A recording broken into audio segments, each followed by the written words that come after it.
Hello, ladies and gentlemen, fairies and leprechauns. What is the crack? Welcome back to another episode of How to Battle Psychosis. This is episode 2. In today's episode, we're going to be talking about your environment. You become the 5 people you spend the most time with. Before I get into this discussion, have a think. Who are the 5 people that you spend the most time with? On that list, you're probably going to be thinking of family members, relationships, friendships, or workmates, or work colleagues if you don't like them. You will notice that the friendships and the relationships that you make, they tend to be based on the similarities that you have with them. Connections come because you're able to connect with someone over something. Now that could be as simple as being human, or it could be as simple as you both like football. Controller Travis! You made dinner, dickhead. You're both attracted to each other. Or you've got a similar sense of humour and you laugh at each other. That is the main one for me, being able to laugh with someone and not at them. Bringing this on to then my experiences with my environment. I am who I am because of the surrounding environment from whenever I was a baby to the present moment. So a lot of my strengths and a lot of my weaknesses come from my environment.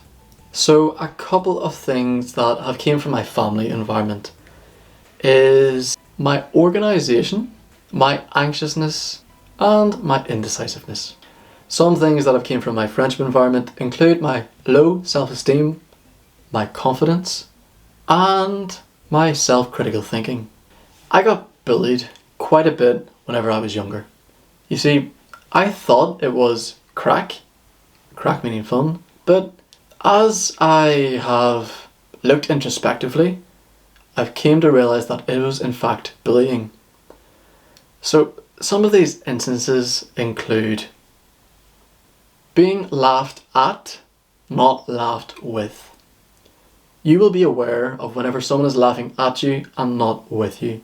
Whenever they're playing a game about you and not with you. I quite often was at the butt end of the jokes. People were making fun of me. And this was for a couple of reasons, including my self-esteem, my struggle for self-acceptance, and not being who I truly was, trying to escape through drugs and alcohol, and always trying to please others. Whenever you try to please others, they see it as a weakness in you. Because you don't have to please others. The only person you should really be pleasing is yourself.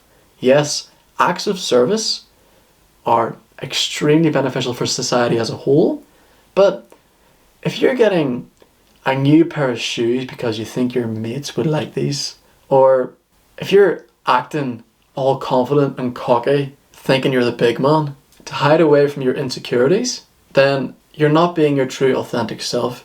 You're being a person that you're forming to avoid looking at those insecurities. Another example of when I got bullied is whenever I was on holiday with my mates, they ditched me and left me stranded in this unknown city, in this unknown country, on my own while I was heavily intoxicated. And the final example I'm going to give is my friends ripped the towel off me, took a picture of me naked, and then they spread around this picture to everyone that they knew and called me wee dick. And my dick is not that wee. You see, with the traits that I have picked up from my environment, whether that's my friends or my family, both of them, they have learnt these traits because of their environment.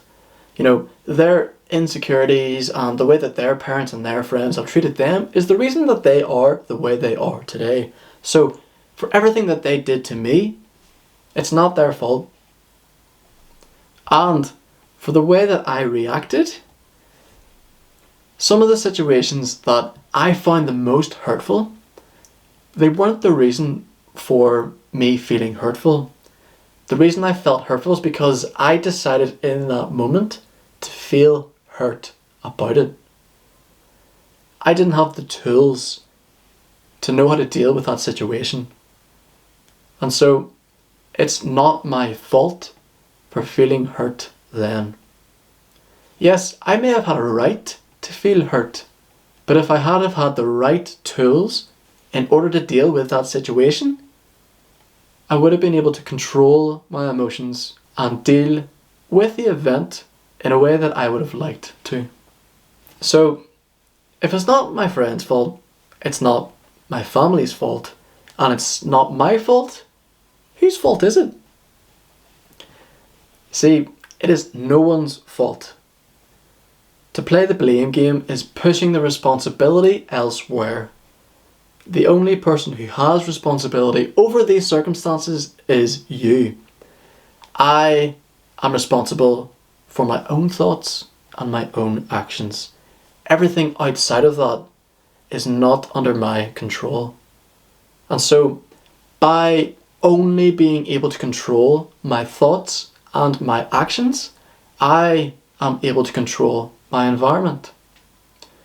And by being able to control your environment, you're able to pick out when you're being bullied, when you're having fun, and when you feel like you're growing and enjoying life. You might not even realize how your environment is affecting you until you address why you don't feel good in these certain events. See, if you go out with someone, right? Family member or friend, and at the end of that meeting, you don't feel good about yourself, that means that person is not beneficial to you. Now, this is depending on the circumstances, obviously. Say if you and your friend went out and someone crashed into you, you had a car crash, then of course, that event, you're not going to feel great after a car crash, are you?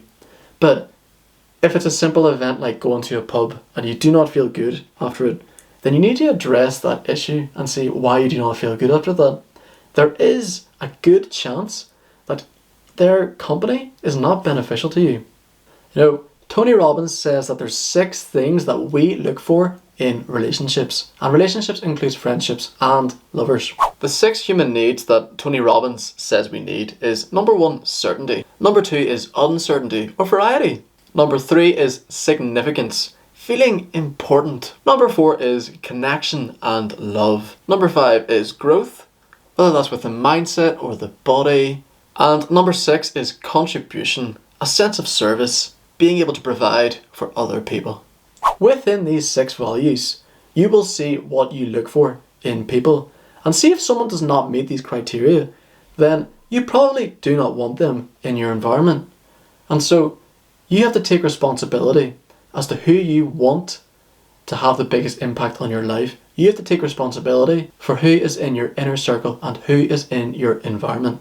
You might not realize it, but your environment could be causing your mental health issues. Your environment could be causing you to have a mental illness. Mental abuse goes unseen. You'll probably not realize the effect it is having until it explodes.